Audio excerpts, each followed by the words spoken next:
Et la réalité politique, quelle est-elle?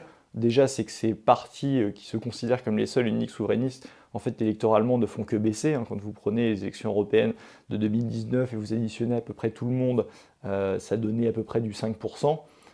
Les dernières élections européennes, c'est à peine plus de 2%. C'est la même chose si vous prenez l'élection présidentielle de 2017 et celle de 2022. Donc c'est-à-dire que non seulement il n'y a pas de néo-souverainistes, et même si vous les additionnez tous indépendamment, ce qui est censé faire plus, en fait les scores sont de plus en plus faibles. Donc au bout d'un moment, il y a une réalité politique. Et la réalité politique, quelle est telle? C'est qu'à l'heure actuelle en France, et ça sera pareil jusqu'à la prochaine présidentielle, donc jusqu'en 2027, vous avez trois alternatives. Vous avez le nouveau Front populaire, que je considère comme un danger à tous les niveaux, parce que un programme dingue anti-nucléaire, immigration sans limite, un programme économique qui augmenterait encore la dépense publique, qui ferait un matraquage fiscal à n'en plus finir, donc un danger. Vous avez la Macronie qui a montré en 7 ans sa nuisance à tous les niveaux.